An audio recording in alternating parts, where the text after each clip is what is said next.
হাতের মধ্যে ওযুর পানি দিয়েছিলেন। যারা ওই সাজদা দেওয়ার সময় সীমাহুম ফি উজুহিহিম মিন আসারিস সুজুদ, সাজদা দেওয়ার সময়, সুজুদ মানে সাজদা, ওই সাজদা দেওয়ার সময় যারা এই জমিনের মধ্যে দুইটা হাত এইভাবে মাটির মধ্যে জমিনের মধ্যে দিয়েছিল, বাবারা এই দুইটা হাত তোমার আমার বন্ধু হয়ে আল্লাহর আদালতে মামলা দায়ের করবে।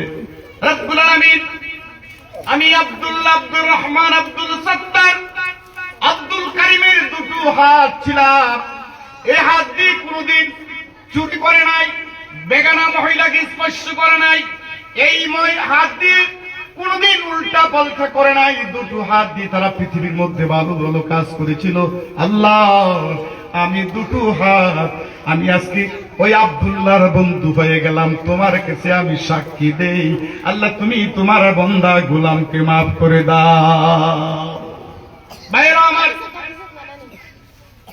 যদি মাটি আর আপনার হাত আপনার বিরুদ্ধে আমার বিরুদ্ধে আল্লাহর আদালতে মামলা দায়ের করে, ওই দিন বাঁচার কোন রাস্তা পাইবেন নাকি?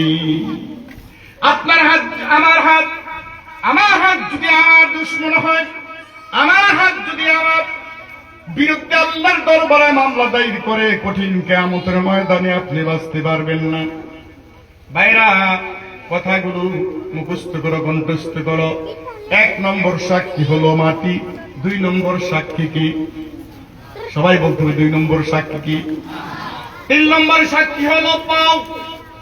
সবাই বলেন, কি রে ভাই, তোমরা চলে যাচ্ছ আমার ফলে যা। এই বাচ্চা নিয়ে আসছে, বাচ্চার অবস্থি অনুরোধ করছি, লম্বা সময় আলোচনা করব না। এই উঠা বসা করলে মাহফিলের মেজাজ নষ্ট হয়ে যায়, অধৈর্য আসে। 3 নম্বর সাক্ষী হলো পাও।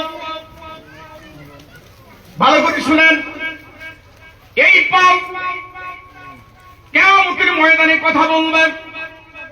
যদি পাও দিয়ে হেঁটে হেঁটে চুরি করো, পাও দিয়ে যদি হেঁটে হেঁটে জিনার বাড়িতে যাও, পাও দিয়ে হেঁটে হেঁটে যদি তুমি মাস্তানি করো, পাও দিয়ে যদি হেঁটে হেঁটে তুমি পাপাচার করো, পাও দিয়ে হেঁটে হেঁটে যদি তুমি জুলুম করো, অত্যাচার করো, পাও দিয়ে হেঁটে হেঁটে যদি তুমি মার্ডার করো, পাও দিয়ে হেঁটে হেঁটে যদি তুমি উল্টা পাল্টা করো, তোমার পাও তোমার বিরুদ্ধে আল্লাহর আদালতে মামলা দায়ের করবে। ওই দিন তুমি বাঁচার কোন রাস্তা পাবে না। ভাইরা আমার, 1 নম্বর সাক্ষী মাটি, 2 নম্বর সাক্ষী হাত, 3 নম্বর সাক্ষী কি? পাও। সবাই বলেন, 3 নম্বর সাক্ষী কি? পাও। এবার 4 নম্বর সাক্ষী আপনার আমার চোখ। আপনার আমার কি? এই চোখের কথা কোরআনে আছে না নাই? আলাম নাজআল লাহু আইনাইন। এই চক্ষু দিয়ে মায়ের চেহারা দেখবে, এই চক্ষু দিয়ে সন্তানের চেহারা দেখবে, এই চক্ষু দিয়ে আকাশ আর জমিন দেখবে, এই চক্ষু দিয়ে আল্লাহর কোরআন তেলাওয়াত করবে। আবার এই চক্ষু দিয়ে যারা পৃথিবীর মধ্যে নাফরমানি করে, কি করে? অনেক যুবক তরুণ ছেলেরা বর্তমান জ্ঞান বিজ্ঞানের যুগে, মডার্ন যুগে, পাপাচারের যুগে অনেক তরুণ যুবক যুবতীরা আজকে মোবাইল হাতে নেয়, আর চোখ দিয়ে রাত্র 10টা, 11টা, 12টা, 1টা, 2টা পর্যন্ত উশৃঙ্খল ছবি দেখে, ইন্টারনেটটা ছবি দেখে, গান বাদ্য দেখতে দেখতে সারা রাত্র সময় নষ্ট করে দেয়। বলেন ঠিক না বেঠিক? সমাজের ভিতরে অনেক ছেলেরা মেয়েরা বর্তমান এই মোবাইলের কারণে লক্ষ লক্ষ যুবক যুবতী কঠিন কিয়ামতের ময়দানে জাহান্নামের আগুনে ধাউ ধাউ করে জ্বলবে। ও যুবক ভাইরা, হাতে ধরে পায়ে ধরে কথাগুলো বলে যাই, ভালো করে বুঝো, ভালো করে শোনো, আমল নিয়তে বসে যাও ভাইরা। হতে পারে আজকের মাহফিল তোমার আমার জীবনের শেষ মাহফিল হয়ে যেতে পারে। পৃথিবীর জিন্দেগি ছোট্ট, কবরের জিন্দেগি বড়। দুনিয়ার জিন্দগি ছোট্ট, কিয়ামতের জিন্দগি বড়। দুনিয়ার জিন্দগি ছোট্ট, জান্নাতের জিন্দগি বড়। দুনিয়ার জিন্দগি ছোট্ট, হাসরের জিন্দগি বড়। পৃথিবীর জিন্দগি ছোট্ট, জান্নাতের জিন্দগি কত না বড়। সুবহানাল্লাহ।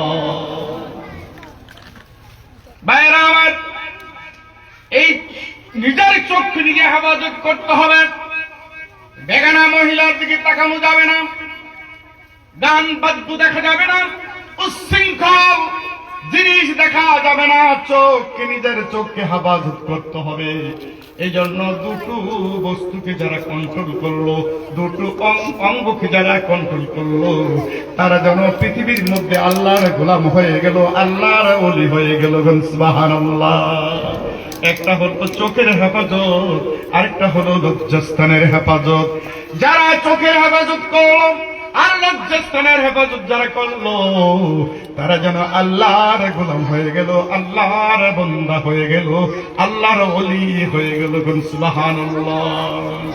লক্ষ লক্ষ কোটি কোটি উম্মত কঠিন কিয়ামতের ময়দানে চোখের কারণে, লজ্জাস্থানের কারণে, হাসরের ময়দানে মানুষ